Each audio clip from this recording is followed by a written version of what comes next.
Hello, and welcome back to the Retrain Back Pain podcast. I'm your host and the creator and founder of Retrain Back Pain, Dinneen Vigiano.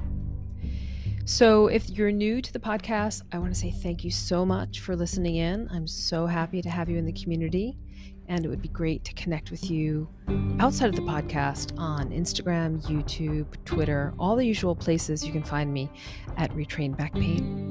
So let's dive into today's episode. Today's episode is part 3 in a series of what are the 3 core elements of the Retrain Back Pain program. And so the first 2 elements are retraining how you think, which includes mindset, understanding pain science, and spine hygiene. And the second core element is the eat element, which really encompasses lifestyle, including nutrition, hydration, rest, and recovery. And so today we're talking about the third core element, which is the move element. And, the irony here is that I'm talking about this one last because in my program, it comes last. But in the world of back pain, it comes first, and often it's the only thing that you get for back pain. And so I just want to highlight from the get-go here at the beginning of our time together that the current way of dealing with back pain is drugs, exercises, or surgery. Let me know if you find that that is not the way it goes. There are some exceptions, of course, but I think back pain is a conundrum for a lot of medical practitioners and clinicians. And I think the mechanistic approach, meaning you have a thing in your back, a herniation, or some diagnosis that came from some medical imaging, and now we're going to fix that thing. Like you've got a hole in your carburetor, and we're going to replace the carburetor. You're not a car. You're not a vehicle. You are a living 3-dimensional, probably 10-dimensional human being, and there's so many things that are affected and affect your back pain, are affected by and affect your back pain. So, the move element is the last of the 3 core elements in retrain back pain because everybody's teaching you to move. You can go to any physical therapist, you can probably go to any personal trainer in your gym, and they can teach you to move. Teaching people to move is a specialized skill, but it's not rocket science. And there have been many studies that have shown, and this is going to blow your mind, but whatever exercise you can do, that's the one that's going to help your back. There is no magical exercise for stenosis or no 3 magical exercises for herniated discs, right? People will tell you that there are, and for some people, they may do these 3 exercises and it may help them. That's true. But most of us our situations are a little more complex. Rarely does anyone have just one diagnosis in their back. At least my clients all have very complex back issues going on. So I'm going to start this out by saying it ain't about the exercise. If all you're doing is exercising to try and get rid of your back pain, that's not enough. And if it hasn't worked until now, I bet you already know that, right? So the best exercise for back pain is, in fact, the one that you're going to do. So for me, movement is, in the retrain back pain in my course called the Back Rehab Boss, I don't know, I can count them up right now. 1, 2, 3, 4, 5, 6, 7, 8, 9, 10, 11, 12, 13. I've got 14 breathing exercises, and I've got a section on tapping, a section on therapeutic rollouts, right? How to use therapy balls to alleviate your back pain and scratch that uncomfortable sensation. And then I've got 9 video sequences that are 10 minutes each. So I'm talking about the Back Rehab Boss online coaching program. So I've got 9 sort of rehab exercise routines in the course, right? But like I said, it's not about the exercise. The exercises are not magical. The exercises I've chosen are very rehabilitative. They're not easy, but they are generally regarded as safe, GRAS, for all back pain people. So the problem with that I've run into, because I am a grade 1 spondylolisthesis survivor, and also herniated discs and degenerative discs and pars fractures and scoliosis and a whole bunch of things going on, is that most of what's recommended for back pain is contraindicated for spondylolisthesis. So everything in my course is definitely safe for spondy. Let's get that out of the way. One of the things that is important when you move is not doing something that we call training the dysfunction.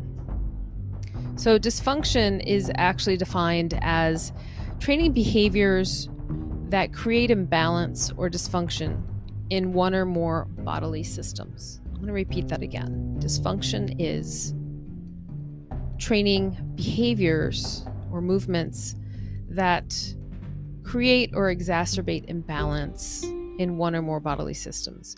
And training the dysfunction occurs when you start training without preparing the body. You just jump into exercising. And so an example of this is that one of the first things most people want to do when their back hurts is start core strengthening. But you don't really want to get stronger in a position that may actually be contributing to your pain mechanism, right? So for example, if you are very lordotic, you've got a big curve in your lower back and you're kind of anteriorly tilted with your pelvis. So like your butt sticks out and you're in spinal extension, that's where you live. You're going to start training the core in spinal extension. All you're doing is reinforcing that behavioral pattern, which may in fact be a contributor to your pain triggers, right? So that's it for training the dysfunction. That's why it's important to work with a coach or somebody who's specialized in your specific back issues that can help you find what your neutral is, right? Neutral is going to look a little different for everyone. For example, if you come to me in the posture that I just described with kind of a sway back and your butt sticks out, your pelvis tilts anteriorly, and you've got a little bit of extension in your lower back, we would probably be working on neutralizing some of that anterior tilt and lumbar extension before we start exercising. But if somebody came to me with their butt totally scooped under and their shoulders rounded forward, we would probably work to find a little bit more neutral in extension for them. You see what I mean? So there's that. There's training the dysfunction and finding neutral. I call it stand with gravity. It's one of the first lessons that we do actually in the think section of my course and when I coach clients. Okay. So move really refers to movement, which includes exercises, stretches, weightlifting or kettlebells and or resistance bands. It also includes therapeutic rolling. That includes therapy balls, foam rollers, tapping, cupping, and other myofascial techniques.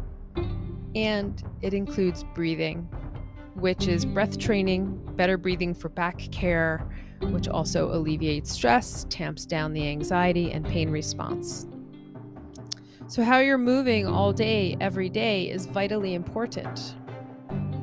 Consider if you have been given some exercises. Let's say you've gone to physical therapy and they give you a handout.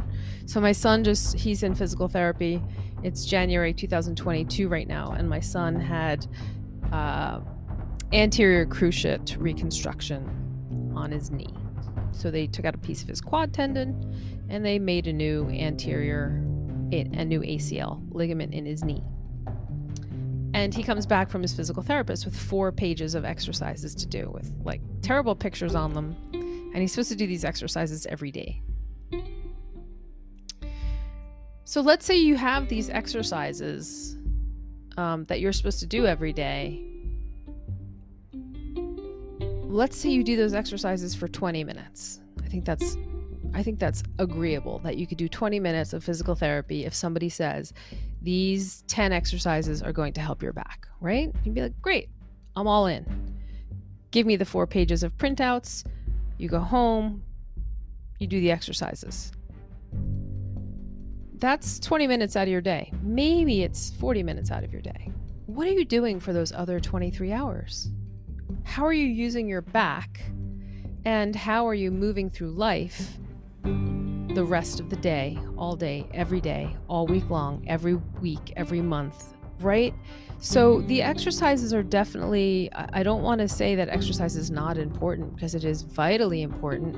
It's of paramount importance. But unless you clean up all the other nonsense that's happening in your back, around your back, in your life that is affecting your back, that 20 minutes 3 times a week, or that 20 minutes of physical therapy every night, that's not enough, right? If you're sitting in weird ways for a long time during the day, 20 minutes of corrective exercise is not going to help your herniated disc, right? Are we in agreement there?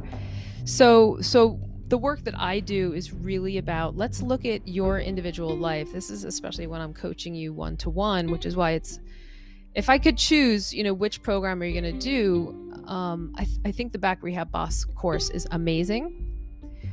But to get this one-to-one work where I can look at how you use your body all day, every day, I have you take photos of how you sit on your sofa, how you watch TV, how you sit at your desk, how you drive your car.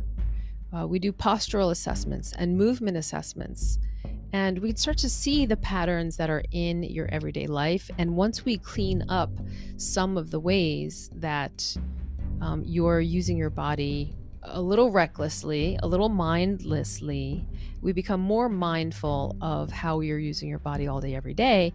We start to remove some of the repetitive stressors, some of the repetitive aggravants that are keeping you in a pain state. And once you take out, even if we only find 25% of the things that are pissing off your back, if you take out that 25% of stress, don't you think your body is going to be able to heal a little faster? And I'm not saying that your back pain is your fault because of the way you use your body, but the way you use your body can either speed your healing or just keep you in the pain cycle. Okay. A couple of rules about movement. I want you to improve your basic movement and your basic movement endurance before adding load, resistance, or movement complexity. So that means, if you can't do a pelvic tilt all by yourself, that you shouldn't be doing some other more complex things that involve, let's say, pelvic tilt or spinal flexion, right? So, and load could be body weight. Load doesn't have to be a barbell. So things like doing V-ups, for example, for your core, that is not an appropriate amount of load to be rehabbing your back with. It's a little too much for the rehab section of your movement program. So there's definitely rehab, and then there's re-strengthen, and then there's rebuild, right? So in the rehab section, you're sort of tiptoeing around. You're sort of trying to figure out, how is this going to feel? Is this going to piss off my back today? And it's a trial and error thing, right? I may give you some exercises and it may make things worse. And then the benefit is that I'm here to help you figure out, that didn't work. Let's try doing it this other way. And then you can progress it these 3 other ways when it becomes a little easier and after you've been doing it every day for 10 days, right? So you want to improve your basic movement endurance before adding load, resistance, or movement complexity. What does that mean? It just means keep it simple and really basic. There's sirens in the background. Sorry about that. I'm in New York City after all. I can't control the sirens, so.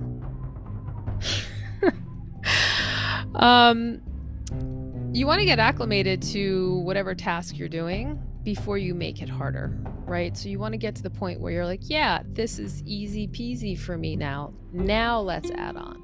I think sometimes, especially for us athletic ones, you want to jump into doing things that you've always done, or you want to jump into the workout routine that you have depended on, for a while. And the reality is that at this point in your life, your old workout routine, whatever it was, might not be appropriate for this moment while you're rehabilitating. Doesn't mean you can't grow into it in a couple more weeks. But for now, it may be a little much. And I run into this all the time where I do ask you when I work with you one-to-one, what are you currently doing for your back? And I hear all kinds of crazy stories about the exercises my clients are doing to stay strong, and their back keeps hurting them, and they just keep doing the same exercises over and over again. So in that respect, you definitely want to have somebody review and, help you scale back what you're doing if you tend to be an overdoer, right? What else can I help you with here?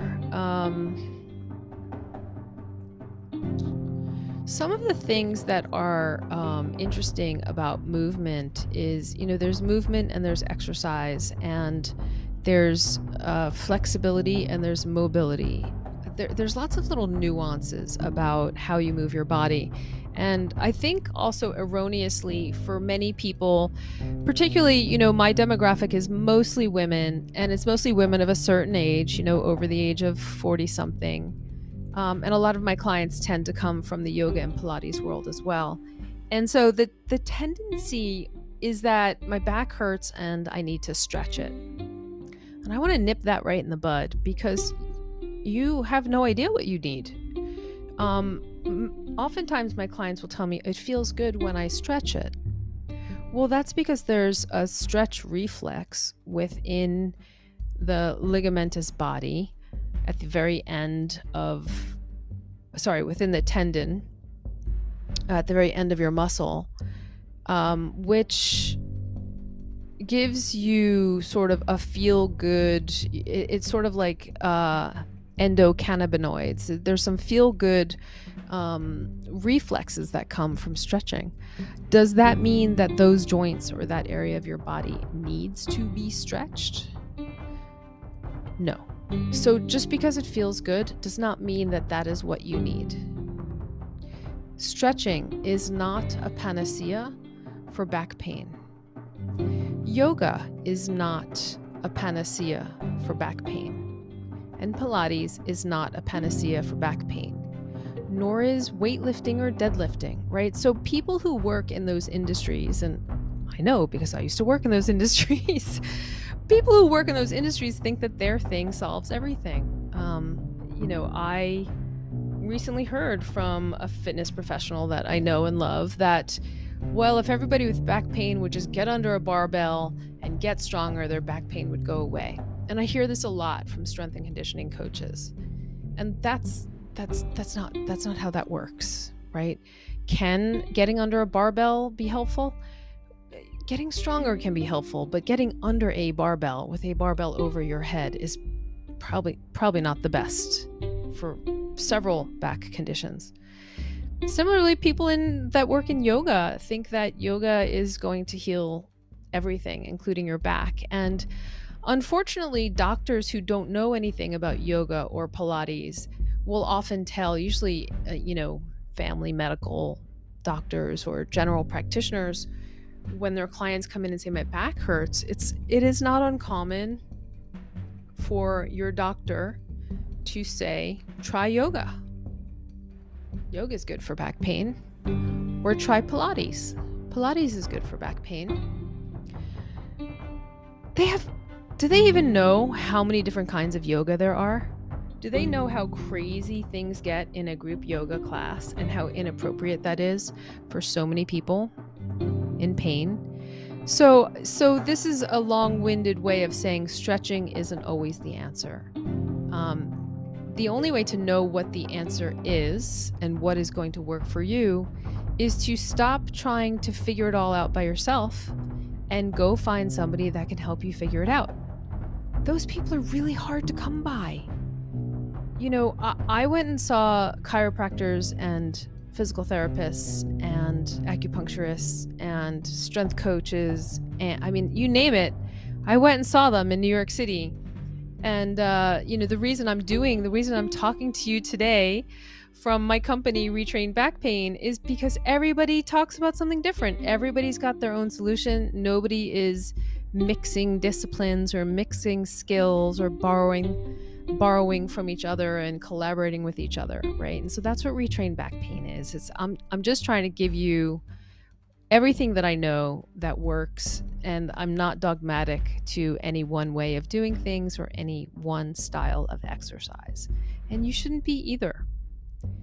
So, as we start to wrap up our podcast together, I just want to encourage you to maybe look at how you're using your body throughout the day.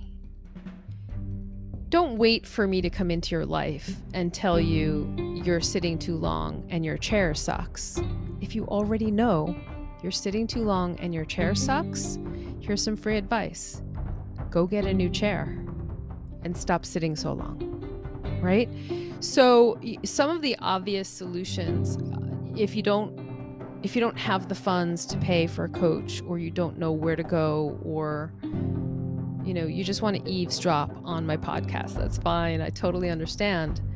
Look at your lifestyle and look at the things that you think you're doing in your lifestyle that you could do a little more mindfully and maybe not as fast and not as careless. One thing that comes to mind is housekeeping.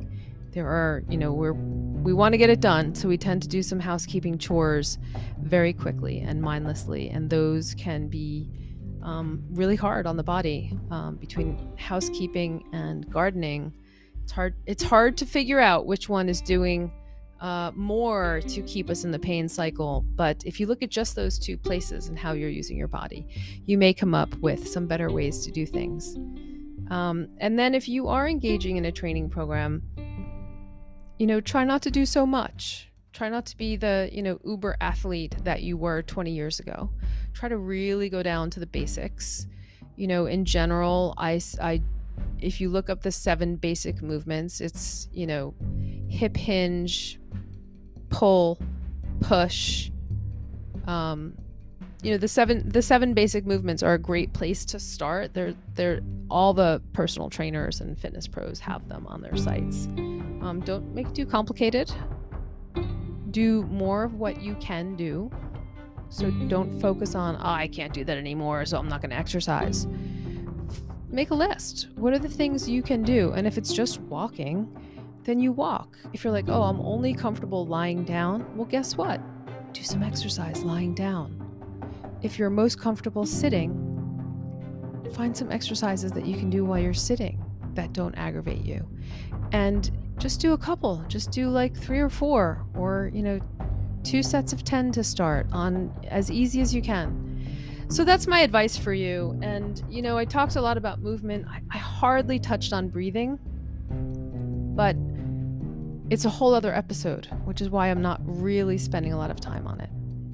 Let me just say that 5 minutes of breathing, closing your eyes and just watching your breath will do wonders for your nervous system. And it's your nervous system that's telling you you're in pain. So I can't recommend breathing strategies more than it's so important. So check back with the podcast in a week or so, and I'll come back on and we'll talk about breathing and what you can do to improve your breathing and why breathing is so important. So that's all for now. Again, I really appreciate you listening in. I appreciate you. I appreciate the journey that you're on. I know how frustrating it can be. Don't give up. Keep trying new things. Keep looking inward. And as always, I'm here for you if you need me. Thank you so much.